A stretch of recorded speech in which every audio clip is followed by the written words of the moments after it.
Okay, this is from Tampa Bay Times. Scientology clergy force a mother to choose son or daughter.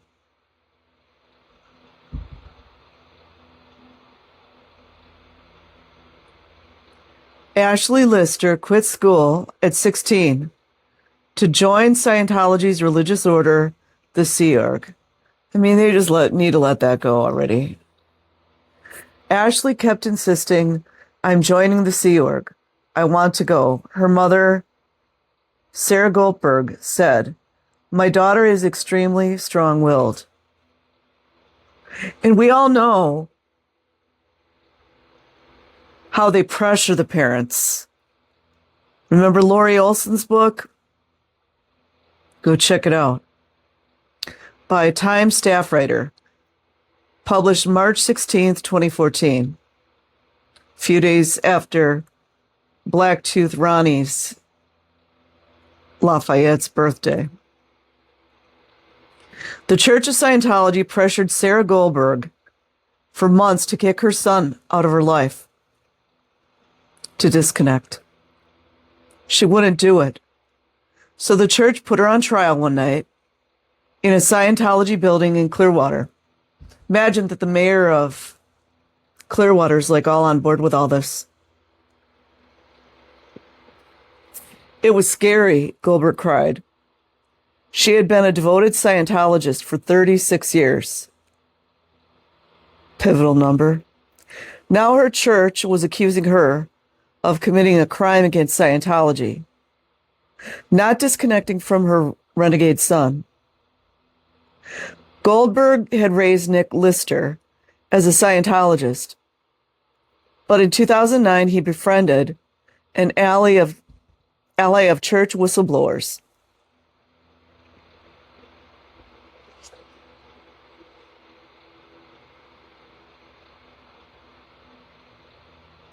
That made him a threat in the eyes of the church. You know, questioning. Can't do that. Couldn't ask questions at La Luz del Mundo. Couldn't ask questions at Teen Mania. They love those kids, don't they? At her trial, Goldberg felt trapped. If she didn't cut off contact with Nick, the church could label her a suppressive person, someone to be shunned. Her grown daughter, Ashley, a loyal Scientologist. Every time you see loyal, just figure indoctrinated. Likely would abandon her. You're giving me Sophie's choice, Sarah Goldberg said, sobbing, son or daughter.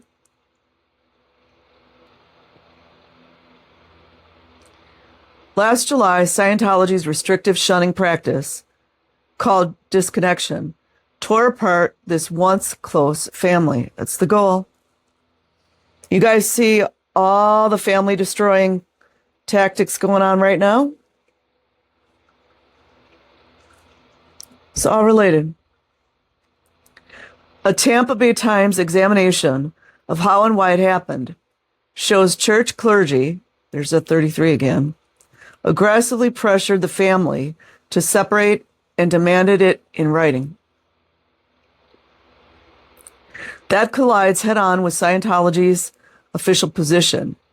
There's no policy in Scientology, right, that requires church members to disconnect from anyone.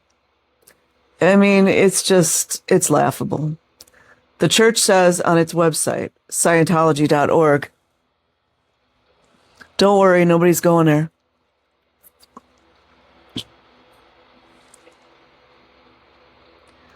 It's a total lie that they don't force disconnection, said Sarah Goldberg.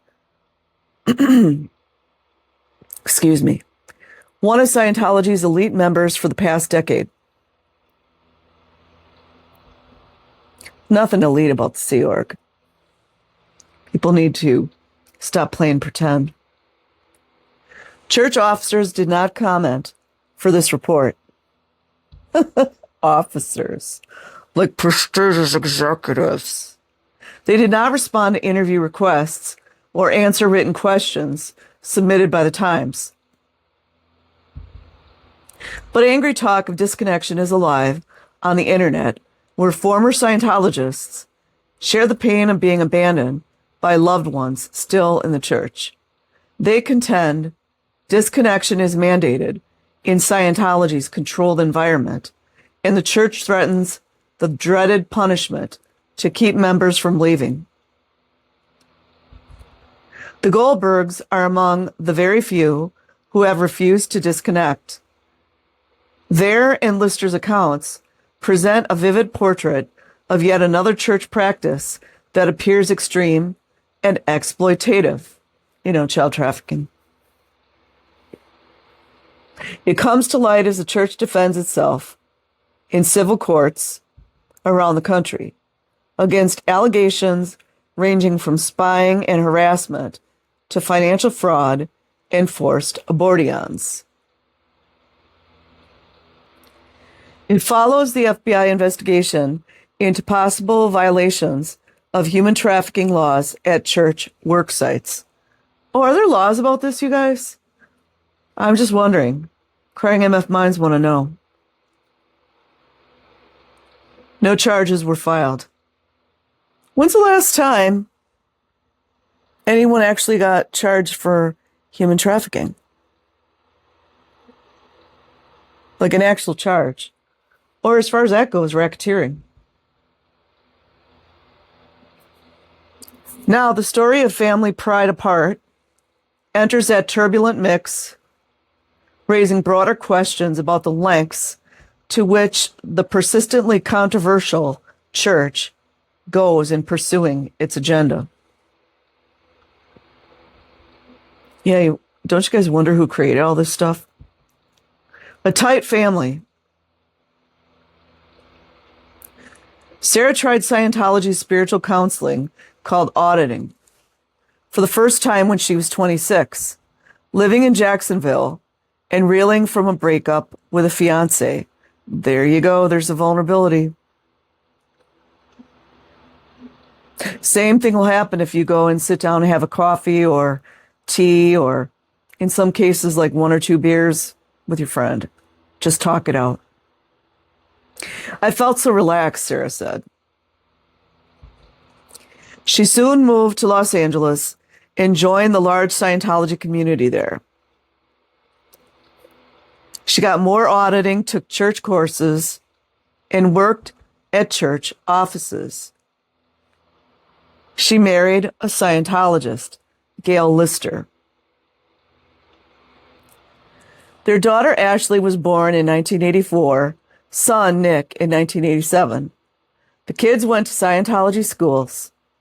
We all know what happens there. Go check out Bella's TikToks.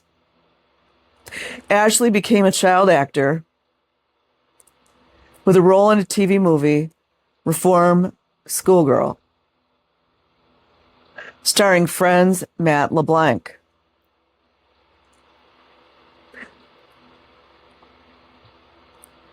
The family moved to Clearwater in 1996 to be near Scientology's spiritual headquarters, a campus known as the Flag Land Base. The Listers divorced 2 years later. Wonder what was behind that. In 2002, Sarah married Sheldon Goldberg. He had been a Scientologist since 1973. Wait a minute, you guys. See the age difference again? See the age difference? I would just like to know, are there any married couples in Scientology that are like the same age?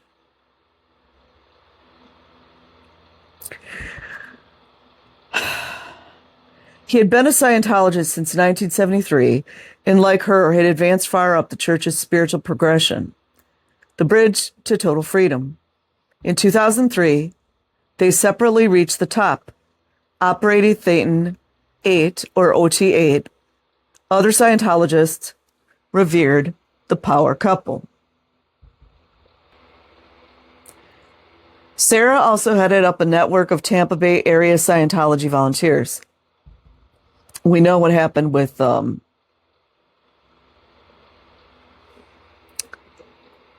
Tampa Bay. You know, the guy that got busted for SA assault on a minor? Sarah also headed up a network of Tampa Bay area Scientology volunteers. Gavin Potter. She talked occasionally with church leader David Miscavige. Ashley was in the church's religious order.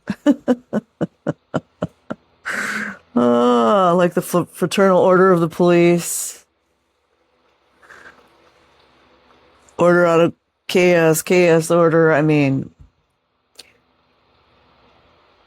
the church's religious order, the Sea Org, from ages 16 to 19. Right there, that's unlawful. Then came home and married second-generation Scientologist Matt Epstein. Epstein?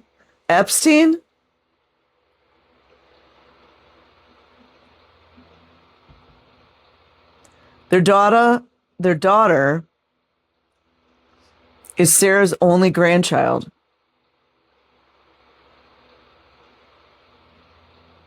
She called Sarah Nana Sheldon Jipa.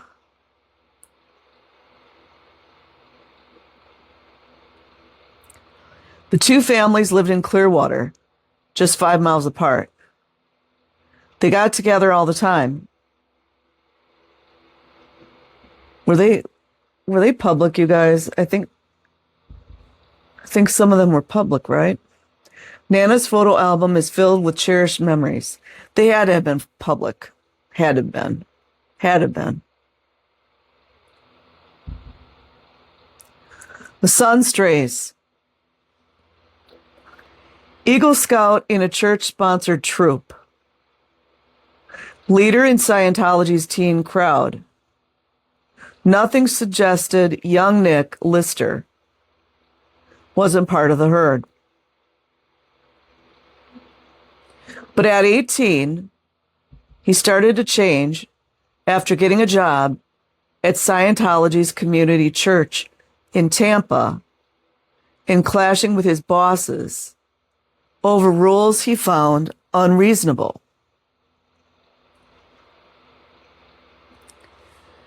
He started peeking at coverage of Scientology on the internet. The church forbids that. He also palled around with coworker Matt Argall, who left the Tampa staff after a run-in with his boss. Don't you guys wonder who his boss was?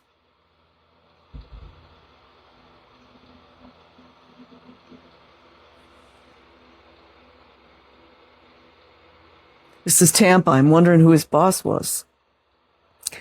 At the Big Flag Base in Clearwater, where Argall had been an active member for years, Sea Org staffers deemed him out ethics. They oversaw his efforts to make amends, but Argall strongly disagreed with their evaluations. He stopped trying to get back into good graces.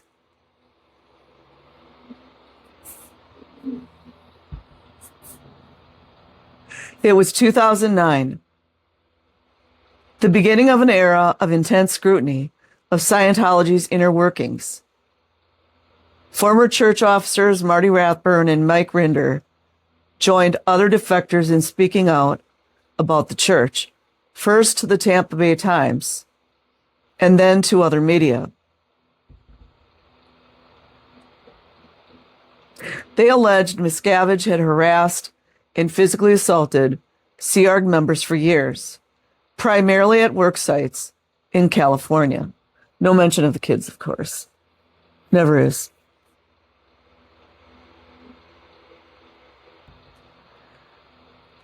The church strenuously denied the accusations, but a Miscavige opposition movement. Oh, we really are going with that one, aren't we? Oh, people need to wake up. But a Miscavige opposition movement formed around Rathburn and Rinder, who had been two of his most trusted lieutenants.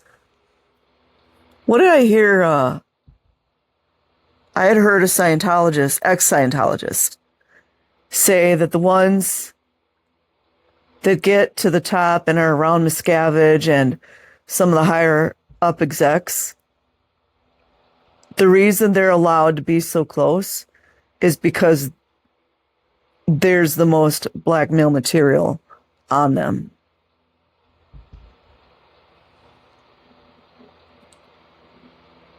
Formed around Rathburn and Rinder, who had been two of his most trusted lieutenants, Argall called a few friends, collected about $2,000, and sent it to Rathburn.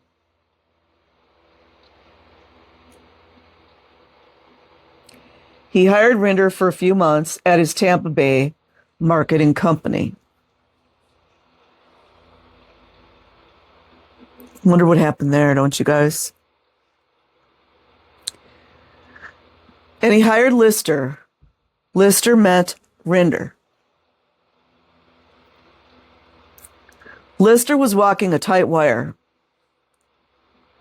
associating with people high up Scientology's watch list while living with his parents, two OT8s, members of Scientology's master class. This is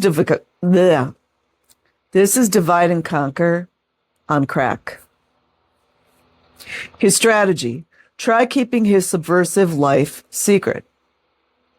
The church does not turn its back when attacked. Scientology founder, allegedly, L. Ron Hubbard's instructed his flock decades ago to be hypervigilant of suppressive persons. He instilled paranoia. They are evil, Hubbard said, bent on harming the church and blocking Scientologists' spiritual growth. The church's issues decrees identifying SPs to its membership. Scientologists are to disconnect, cut off every ounce of contact to avoid being corrupted. Rinder got the SP treatment.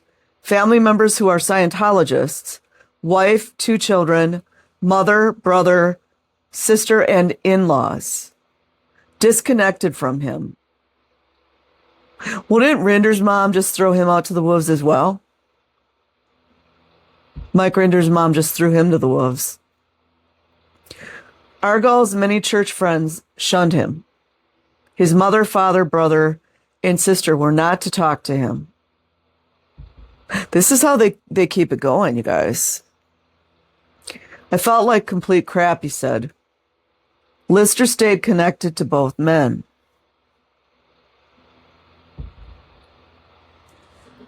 But word of that leaked out. Church officers confronted Lister.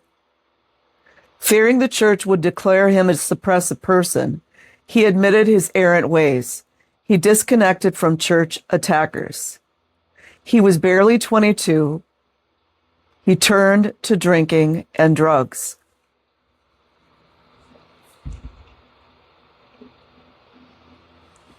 See what they do to people? His parents helped him pay $3,000 for a multi-week stay. Oh boy. At a Scientology-affiliated Narconon treatment facility in Oklahoma. They were investigated as well. He came home clean, but reunited with Argall.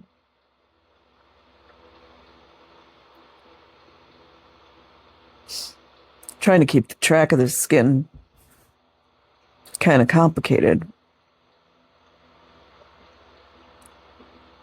Yeah, so this Lister, he was a Scientology kid as well. But sounds like he was a public. Sounds like they were public. He kept that secret until a flag staffer, do you wonder if that was another child slave over there? Until a flag staffer phoned Lister to ask how he was doing. Lister talked about Argall. This time the church showed no mercy. It labeled him an SP. Lister's sister Ashley disconnected. So did her husband. Lister's childhood friends disconnected. His own father, Gail Lister, disconnected. I'd lost everything a human would care about, he said. It's how it's devised. Except his mother and stepfather. The church allowed the Goldbergs to talk to Lister. He even could live with them. The church wanted them to handle him. Try to reverse his antagonism, his mother said. Church policy allows that, but not indefinitely. One night, Lister and Argall talked about how crazy things had become. They sent the church a message. What about a truce?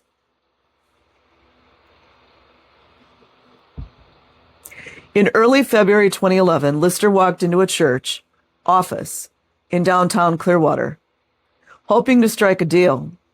Argall decided not to go after the church, said he couldn't shoot video. Church spokesman Tommy Davis boasted, then Tommy did the job Rinder used to do, I believe. We are going to squash you like a bug, Lister said. Flanking Davis were veteran church security officers Marion Powell, Mike Suter, and Kathy True. 4 against 1, Lister recalled the meeting. Imagine that this is your life. I'm just adding this in. Destroying people, that's their lives, man. Some of these people.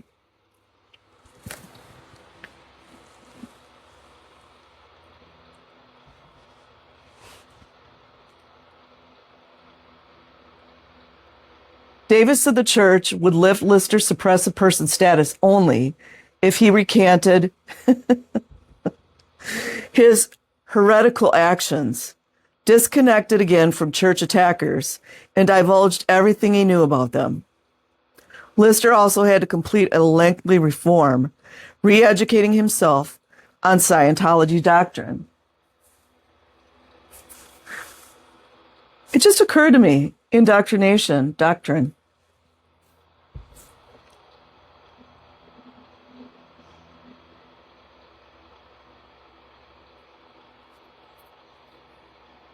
I did notice one of the ex-Scientologists, I'm not going to say who it was. This person was speaking out on some of his family members publicly. And then, I don't know, he did some really strange videos after that. I think Scientology got to him.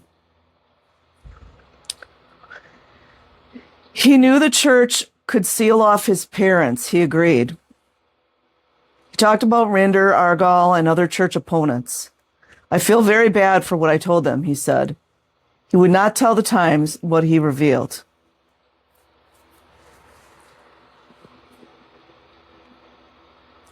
Lister tried reforming Scientologists, call these programs of contrition and re-education, A to E steps. They always ask people to do that. It's to suppress a person's path back into the church. Oh, somebody should do that publicly online.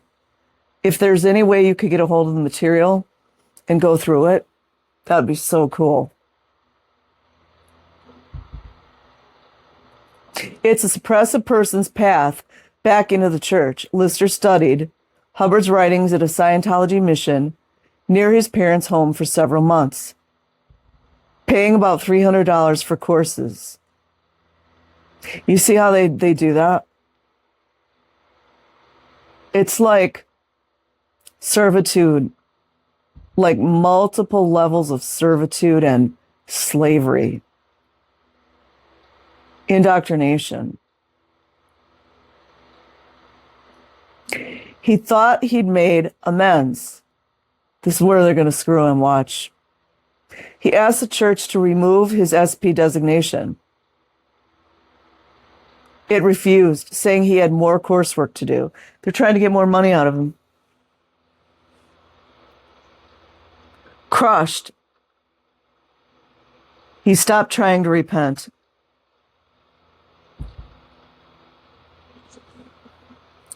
Squelching threats. Scientology has been obsessed with controlling information internally and thwarting external threats since the church's early years in the 1950s. That's also pivotal, too, that it was created in the 50s and 60s. The secretive new movement promising spiritual growth and self-betterment was investigated. Listen to this, you guys. I'm being sarcastic. Was investigated by the IRS, FBI, CIA, FDA, and others. Wakey. Hubbard instituted several safeguards, allegedly. Interrogations called security checks, especially for the kids.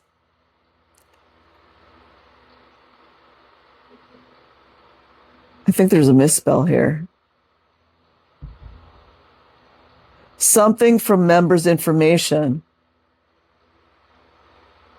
Ringing from members' information about threatening activities. In knowledge reports, members snitch on one another. Reporting to the church anyone who breaks rules or possesses a security risk.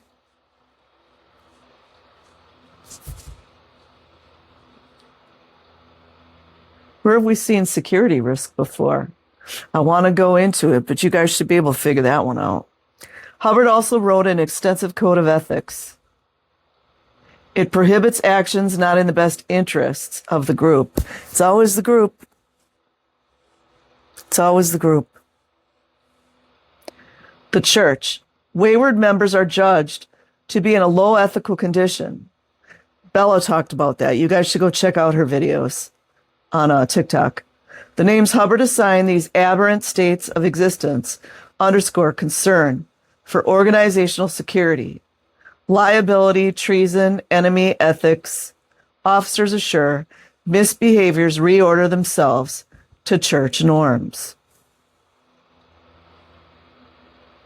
Remember when different officials were talking about the new normal? Weird.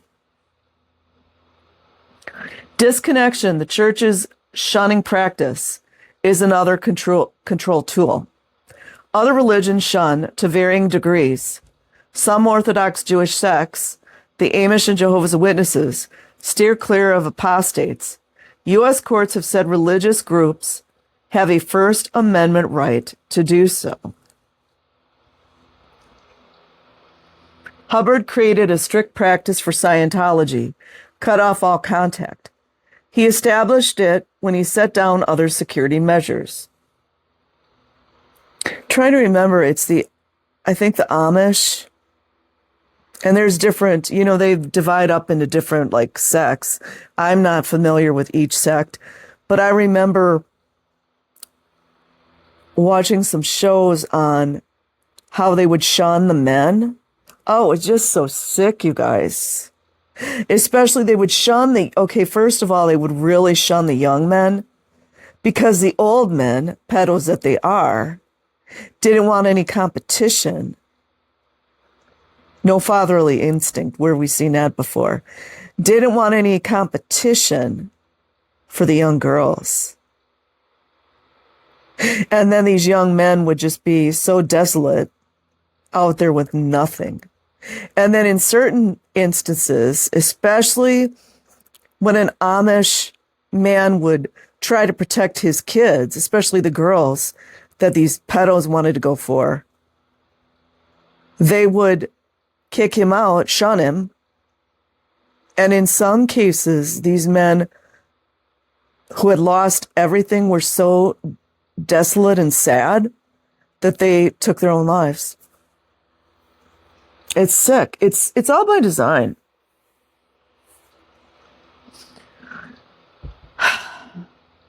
He also defined the enemy, any person suppressing the organization. Just asking questions. Remember when we were penalized for asking questions the last 6 years? Not just the last 6 years. In a lot of instances, defamed, talked badly about. He enumerated several suppressive acts. Except if you're hurting little girls or little boys, that's not a problem. And instructed his followers to be watchful. Many target disloyalty reporting on Scientology to authorities. Perfect setup, isn't it? Testifying in a hostile manner, informing the press about the church, forming a splinter group. The splinter group, he doesn't want to miss out on the money.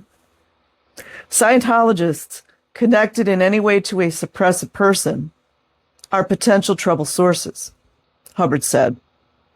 They are to handle the suppressing person, reform him. If that fails, disconnect.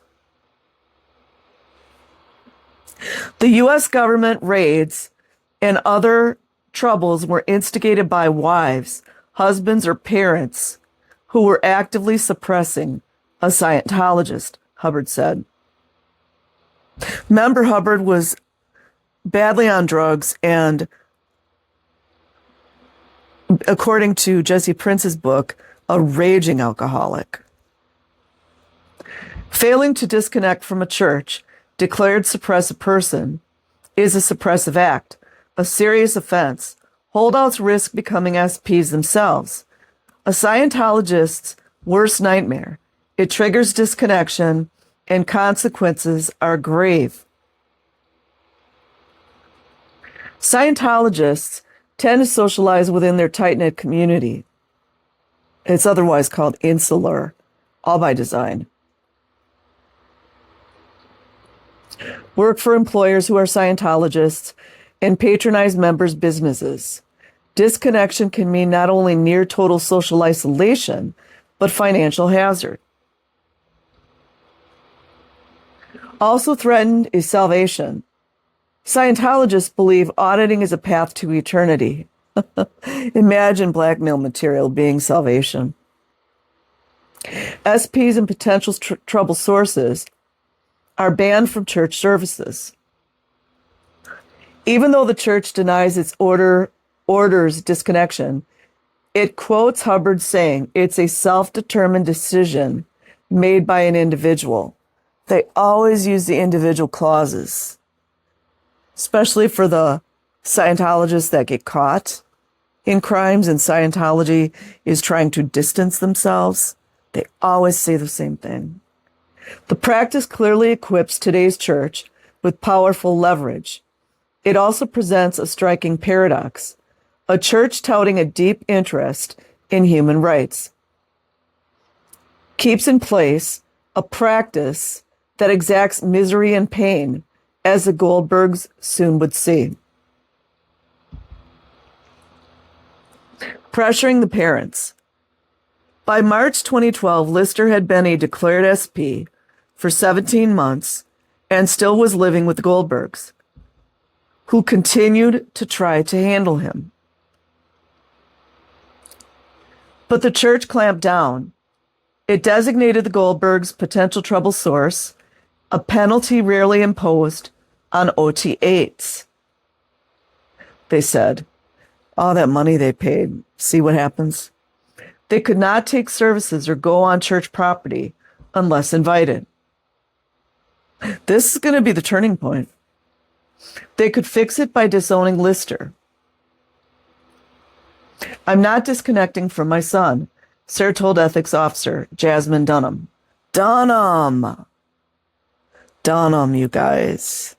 Dunham. 2 months later, the church tightened its grip. Imagine the LAPD prancing around, acting like they don't know any of this stuff. It's a joke. 3 Sea Org members from the Free Winds, Scientology's Caribbean-based cruise ship, asked the Goldbergs to meet them separately at the church's Sandcastle complex in downtown Clearwater. Their goal? Return the Goldbergs to good standing, which required that they disconnect from Lister. See how they're bearing down? It's all about control, power, black magic. Sheldon went in first. He met Mark Kimura and Russ McKevitt in the Sandcastles restaurant. They asked what was bothering him as a Scientologist. Sheldon said he'd read the Times reports of abuse allegations and other coverage, including an investigation of Scientology's high-pressure money-raising tactics. The stories troubled him, he told the staffers. Freeland's auditor, Rosanna Loda, took him to a small room for a rollback, while Sheldon held the metal cans of an e-meter. I mean, just think about how ludicrous this is. It's ludicrous. A device similar to a lie detector Scientologists use during auditing and in security checks. Loda asked, how did he know about the reports? Who had told him? They were trying to find out who was spreading this stuff, he said. Paranoia. Kimura told him reading news coverage of the church was an ethical violation. Kimura assigned a corrective program. See how they name names sometimes and then in other cases they don't. The following day, both Goldbergs met separately with the ship's team. Kimura asked Sarah about Lister. He's acting out, she said. Fearing where the conversation was going, she added, I am not disconnecting from my son. No one is going to tell me to do that. During Sarah's rollback, they need to explain to people what that is, because I don't even know what that is. She told Loda she had looked just once at church coverage, and not intentionally. Imagine the insanity of this. She had heard buzz earlier that year about Flagg's former top officer, Debbie Cook, whom Sarah knew well. She Googled Cook's name. That led her to ABC News. I saw a picture of Debbie Cook on a witness stand, Sarah said. She was testifying that David Miscavige had his assistant break her finger and hit her. Do you believe that? I absolutely believe it. Cook wouldn't lie under oath, Sarah said. Kimura suggested she was in a low ethical condition. Sarah disagreed. He settled for a one-on-one talk, Sarah recalled it. Kimura told her the church needed her back. She had been a force, influential, a leader on several projects. Leaving the sandcastle, Sarah decided not to go home where Lister was. She and her husband recently had discovered Lister was talking again with SPs. He'd promised, I don't mean to laugh, I mean, it's just so insane to me. He'd promised not to do that. Sarah decided to stay with a friend for a few nights while meeting the Free Winds team. You know, the slave ship out there with child slaves? Yeah, that Free Winds. The following day, Kimura showed her photographs of Rathburn and others who had criticized the church. Sarah recalled what Kimura said. These SPs are intent on destroying Scientologists. They want to get to you through your son. Don't let that happen. You see that? That's a triangulation. You've been trying for a long time to handle your son. It's not working. Remember what Hubbard said, handle or disconnect. Lister texted his mother several times that day. Where are you? What's going on? Sarah didn't reply. At week's end, Saturday, June 9th, 2012, Sheldon was in his fifth straight day of making amends for unauthorized media reading. They push people over the edge, man. As he drove to Tampa to assist the Scientology staff there, the church's pull was so strong, he could envision his family splitting up. I liked Scientology quite a bit, he said, and I knew what the consequences were if I ignored them. He also was angry at Lister for reconnecting with church enemies and for his increasing rudeness. At midday, Sheldon walked into the church's parking lot and phoned Lister. You got to get out, he said. Your mother doesn't like that you are working with an SP, and I love your mother, and I'm going to be a Scientologist, and we can't do this with you. Can you leave today? Lister was stunned. I need a day, he said. Fine. This is what mind control looks like, you guys. I mean, it's easy, and I'm guilty of it as well, of judging people. It's very easy for me to judge people. But when you're deep in it, it's just you don't understand that you're in it. And I've been under mind control. He sat on his parents' couch for several minutes. Catatonic, he said. He then started packing. Every 20 minutes, I got more and more depressed. See, this is where bad things can happen. He drove his Honda Accord to a liquor store, bought a fifth of Keel 1 vodka and a bottle of Sprite, drove back to the apartment, and started drinking. Oh, no. His 9mm Glock blank was in a dresser drawer in his bedroom. He thought, if I get hammered, I'm going to buy blank blanks. Sarah was at the sandcastle, walking on the grounds with Loda. Focusing on objects, Loda pointed to trees. That's locational. To trees, shrubs, flowers. Loda was conducting a Scientology locational, trying to shift Sarah's thinking. That's just a redirect. Trying to shift Sarah's thinking off the past and onto her present problem. It's a simple redirect. Imagine they do that to little babies and children that are crying. The Free Winds team repeatedly had told her, your son is an SP. He's talking with church enemies. He'll corrupt you. Do what Hubbard teaches. After her locational, Sarah told Kimura, I'm worried what he might do. He's threatened to K himself before. Sheldon arrived. He told his wife, Nick's leaving tomorrow. Sarah froze a second. All right, she said.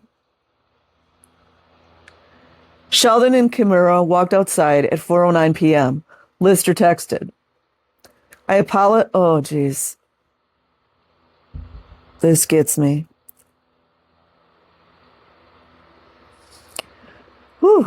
I apologize in advance for what I do next, but I won't be around past tonight. Probably best if you don't come back tonight. Cheers. Whew. Lord have mercy. Sheldon showed the message to Kimura. The church officer told him, ignore it. He's trying to manipulate you, Sheldon said. Sheldon didn't reply. Wow.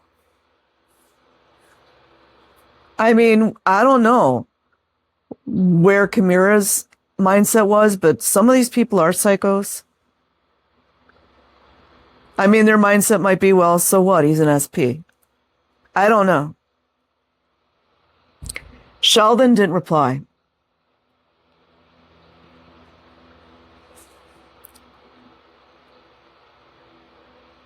The Goldbergs stopped for dinner at a Panera Bread, a half-mile from their apartment. At 8:52 p.m., Lister texted his mother, saying he had his G and couldn't live with everyone hating him. He also texted his stepfather. Oh, this breaks my heart. It breaks my heart. See what they do? Make sure you don't come home tonight. Whew. Oh, my God.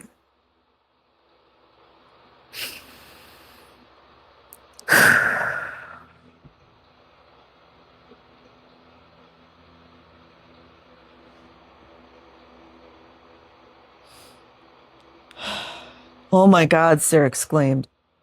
Sheldon, go over there. You've got to stop it.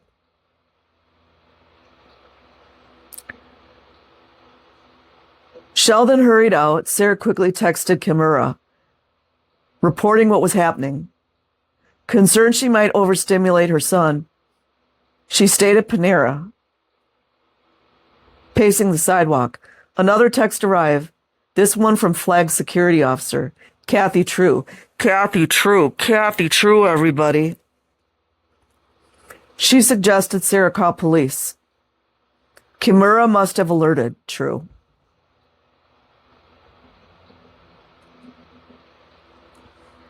This is upsetting. Sheldon got to the apartment in minutes. Open the door, he said. Lister freed the latch, crying and drunk. Dude, I can't do it anymore, he said. I can't live this life. Please explain to me what I live for, because I can't find it. Give me the G, Sheldon said.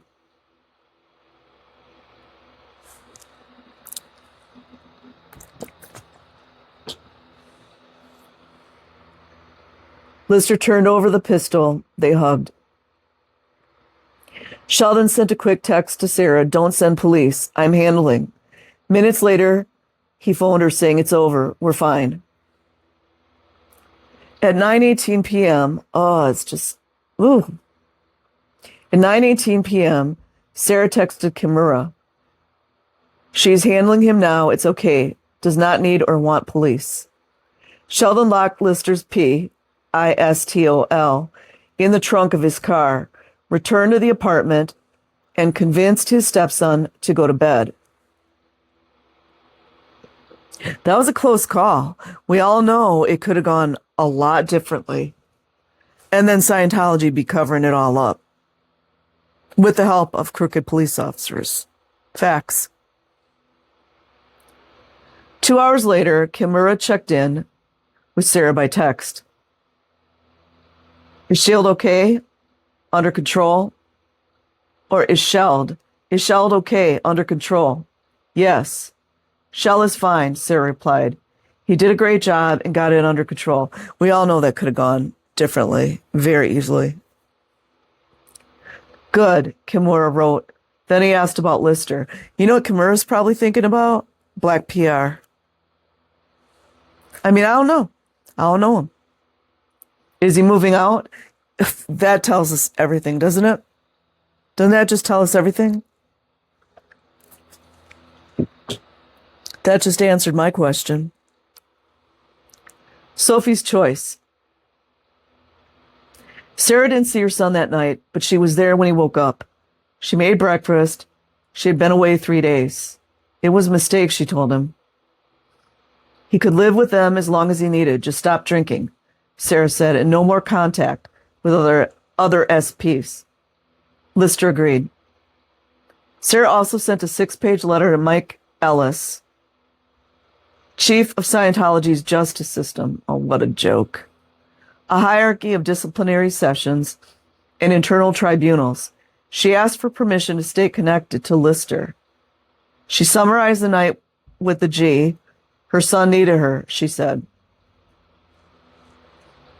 This is what real parents are supposed to do, in case nobody knew that. Ellis responded a month later with clear instructions. I cannot approve that you continue your connection with Nick. He wrote, as this is a violation of HCOB 10 September 83, PTSness and disconnection. HCOB is Hubbard Communication Office Bulletin. Imagine 70 years and the Clearwater PD and LAPD could never get a hold of that one.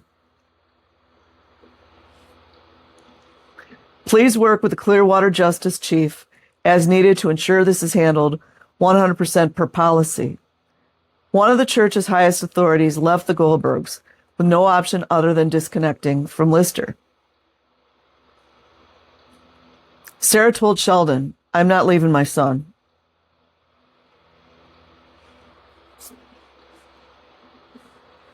For all the other Scientology parents out there that don't want to love or care for their child, that's what a real parent does. 6 weeks later, the church dialed up pressure. Mind you, after the guy was going to take his life. It notified the Goldbergs they each would face a committee of evidence, separate Scientology trials, the church's most serious justice action. Absolute joke. I never imagined that would happen. I would be in that much trouble, Sarah said. Everyone's always in trouble. They met ethics officer Daniel DeGalbo at 7 p.m. September 27th, 2012, at the Starbucks at Fort Harrison. It's probably the last time anyone's been in that Starbucks. At Fort Harrison Avenue in Cleveland Street, DeGalbo told Sheldon to take a seat. He ushered Sarah across the intersection and into the marbled lobby of the former Bank of Clearwater, which Scientology has owned since the 1970s. I have a theory. Every time I'm reading these articles and they generalize or,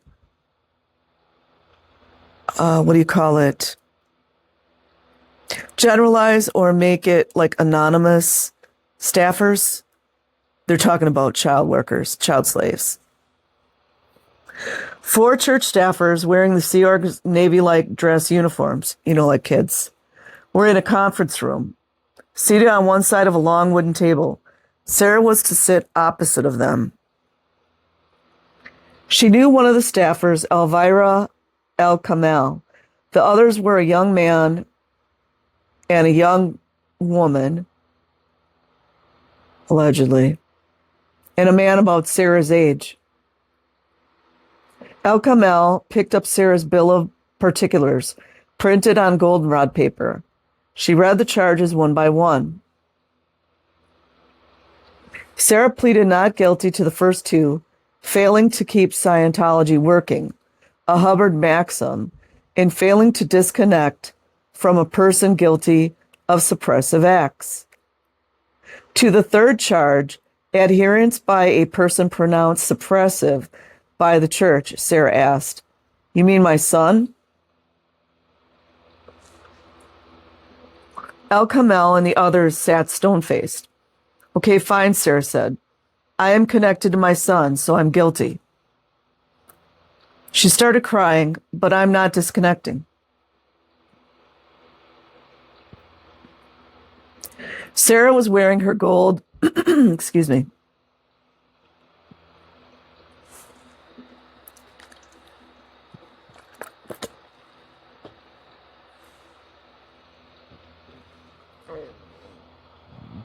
Excuse me.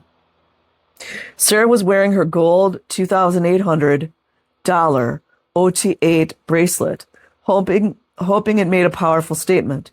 But these were desperate moments. See how they built her all up, and her and her husband were great until they wouldn't do what they were told? And yes, it's per policy, but still, if she didn't disconnect from Lister, the panel could find her guilty. The church could label her an SP. Her daughter probably would disconnect. She'd never see her granddaughter again. Sarah presented a supporting letter from Ashley. It praised the Goldbergs for their faithfulness to Scientology. Ashley said they had shielded her from her suppressive brother. Sarah said, "You're asking me to make a choice between my son and my daughter, and I love them both very much." "It's Sophie's choice," Sarah said. Referring to William Styron's landmark novel, she recalled what happened next. El Kamel said firmly, "You know church policy on disconnection." Sarah argued it allowed her to try to handle Lister. "What if he tried to kill himself again?" Sarah said. "I would never be able to live with myself." The older man on the committee said, "There are places for people like that, mental institutions." You see how nobody ever takes responsibility? All the abuse is why people get to that point. It's called trauma. Scientologists flatly oppose psychiatric treatment. The hypocrisy stunned Sarah. Her trial lasted more than an hour. Her eyes were red and puffy as she walked up to Sheldon outside Starbucks. Now it was his turn. He met the same 4 judges in the same conference room, also wearing his OT8 bracelet. It also shows everyone that it's an illusion. But, of course, everyone in there believes in all this fallacy stuff. I was very contrite, he said. He pleaded guilty to the 3 charges his wife had faced. He pleaded not guilty to a 4th charge, rumor mongering about church leaders. Imagine that, you guys. Rumor mongering. He had never done that and never would, he insisted. El Kamel told both Goldbergs they would be informed of the committee's decision. The Goldbergs still were potential trouble sources. No one had to disconnect from them, not yet. Following her trial, Sarah had trouble eating and sleeping. She did something she'd never done, research the church. She read the abuse allegations from Rathburn, Rinder, and other defectors. She read accounts of women who said church officers pressured them to terminate pregnancies while working at the Sea Org. She read Debbie Cook's remarkable testimony of being confined. I bet Debbie never talked about the kids that were confined, though, did she? She read Debbie Cook's remarkable testimony of being confined with other church managers, night and day for several weeks, in a church office building in California, derisively called the Hole. Imagine that the kids are locked up and abused and put in ethics, separated from their parents for their whole childhood, as opposed to a few weeks. She read about the FBI's investigation of church work areas. Apparently the FBI they didn't find the kids, though. Or maybe they ignored them, just like it said in Jamie Mustard's book. The lawsuits filed against the church in Tampa, LA, and Texas. I went, oh my God, I had no idea. This is horrible. In early January 2013, Sarah turned 63. She and Sheldon celebrated with Ashley's family. Ashley Epstein did not respond to an interview request for this report. The 2 families got together again without Lister. In March, when Sheldon, a real estate broker, whose wife works with him, turned 64, that month, police stopped Lister and charged him with DUI. He later pleaded no contest and paid a $525 fine. He works in online marketing. On Mother's Day, Ashley took Sarah to breakfast and to a salon for pedicures. But in late July, the end came. Clearwater Justice Chief Kara Golashevsky wrote the Goldbergs a 1-page letter. They all love playing this pretend game, don't they? Your committee of evidence findings and recommendations recommend you be labeled suppressive. There is a declare order issued on you now to that effect. Sarah's heart leaped into her throat as she read it, she said. She was due at Ashley's about 4 p.m. to help her pack for an upcoming trip. When she got there with Sheldon, Ashley held up her phone. Flag had called 4 times in the past hour. What's going on, Ashley said. We're declared, Sarah said. She recalled what followed. Ashley asked, will you appeal? We're not going to disconnect from Nick, Sheldon said. Sarah asked Ashley to walk around the block. She told her daughter about Cook's testimony and other reports of abuse. You're reading the internet, Ashley exclaimed. I hoped love would prevail, Sarah recalled. I hoped she wouldn't just cut ties with me. We had been so close. When they got back to the house and walked into the living room, Ashley's husband and their daughter were there. Ashley said, Mom, I have to disconnect from you. She just kept hugging me and kissing me and told me she loved me, but she had to do this, Sarah said. Oh, that's so sad. 2 weeks later, Sarah sent Ashley a letter. No mother should ever have to go through the loss of a child and grandchild. I love you more and more and always did and will. The next day, Ashley emailed her mother. Please stop sending me emails and calling me, she wrote. She added, when you make it right with the church, let me know. Wow. But you know, a lot of these Scientologists are crying themselves to sleep at night. So anyways, I will leave a link in the description box. Like and subscribe if you choose. Otherwise, have an amazing day or night wherever you are. Peace.